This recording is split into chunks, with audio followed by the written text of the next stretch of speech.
a lição número 2 desta série Fazendo Amigos para Deus, que está estudando o poder, a influência do nosso testemunho pessoal a respeito de Jesus Cristo, do Evangelho, da Palavra de Deus, da esperança que temos.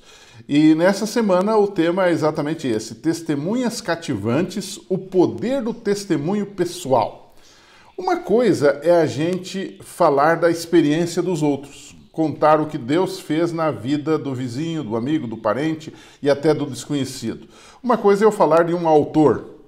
Agora, uma coisa bem diferente e bem mais poderosa é o meu testemunho pessoal.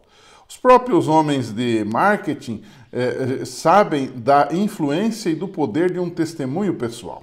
É comum a gente ver artistas famosos, pessoas famosas apresentando produtos num estilo testemunhal, contando a experiência deles com aquele produto. Isso produz um impacto muito maior no cliente, no consumidor, do que simplesmente você falar das qualidades do produto sem ter experimentado.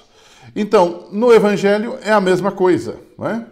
Compartilhar o que Deus fez por nós. E eu dividi a lição desta semana em dois pontos gerais. O primeiro é o seguinte: como que o testemunho pessoal, quais são as características do testemunho pessoal?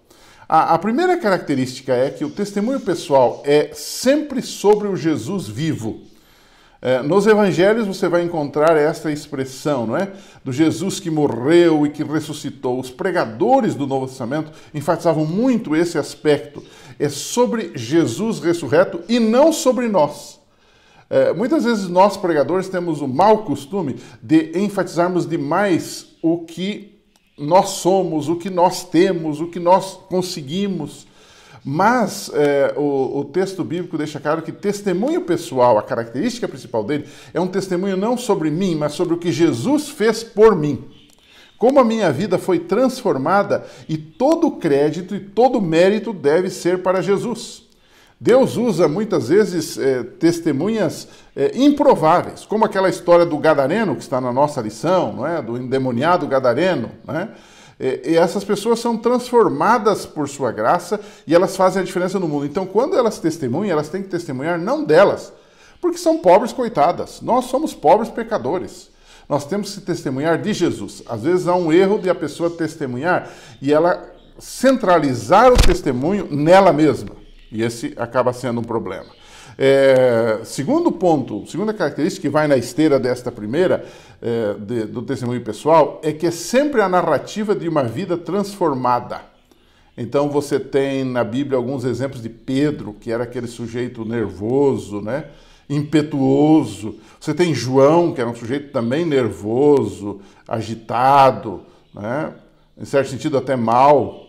Você tem Tomé, que era um descrente. Todas essas pessoas dão o seu testemunho de como elas foram transformadas. Elas haviam estado com Cristo e isto fez a diferença. Tiveram a vida transformada por sua graça.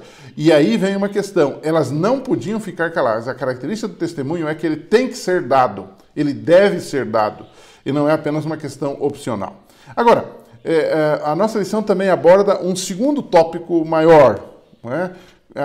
O tópico é como deve ser feito o testemunho pessoal. Em primeiro lugar, ele deve ser com ousadia. Não pode ser tímido, não pode ser medroso. E aqui Atos 4, de 1 a 20, você pode ler depois. Pedro, interpelado lá pelo pessoal do templo, que queria proibi-lo de pregar, de testemunhar de Jesus, ele disse o seguinte: nós não devemos deixar de falar do que nós temos visto e ouvido. Ou seja, não há um momento onde você não deva testemunhar.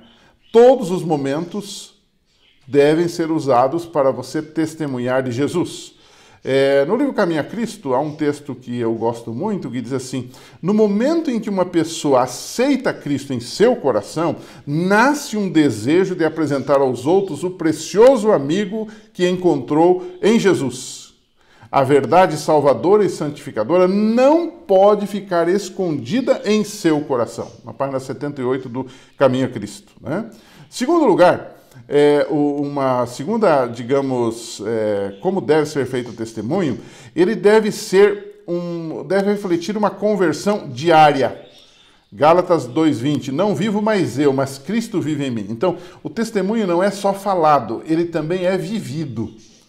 Muitas vezes, pequenas ações que para nós às vezes não têm grande importância, para o nosso vizinho tem, para o nosso colega de trabalho tem, para o nosso colega de sala de aula tem, para pessoas que nos veem na rua, elas percebem que nós estivemos com Jesus. Então o testemunho deve refletir uma conversão que acontece diariamente na presença de Deus e sob a ação do Espírito Santo.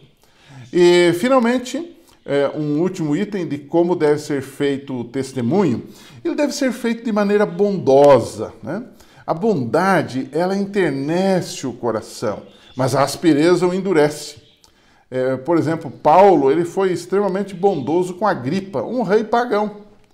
E ele chegou até a fazer um elogio para Agripa. Ele disse, olha, você é versado em todos os costumes e questões que há entre os judeus. Ele soube entrar. Muitas vezes, para dar o nosso testemunho, nós erramos porque nós não sabemos também conquistar a pessoa. Por isso que o título da lição desse trimestre é Fazendo Amigos para Deus. Nós ganhamos os amigos, não os inimigos para Jesus, né? E então, Paulo, ele faz um elogio, ele é bondoso com Agripa, que era alguém que não era da sua fé e que estava ali até para condená-lo, e ele, em Atos 26, verso 3, ele inicia então um discurso sobre sua conversão, ele deu o seu testemunho, né? E então, como conclusão desta semana, eu faria a seguinte pergunta: por que nosso testemunho é tão poderoso para influenciar os outros? Converse um pouco aí com os seus alunos, com a sua classe, não é? E aí pergunte às pessoas também, como o testemunho de outras pessoas impactou a sua experiência, a sua vida. Certamente ali na sua unidade você vai ter alunos que estão ali por causa do testemunho pessoal de outros irmãos que os trouxeram para Cristo e para a igreja. Então vale a pena a gente conversar um pouquinho sobre a praticidade do testemunho, a importância do testemunho, o poder do testemunho no sentido de salvar almas para Jesus. Semana que vem a gente se encontra aqui. Um abraço e até lá.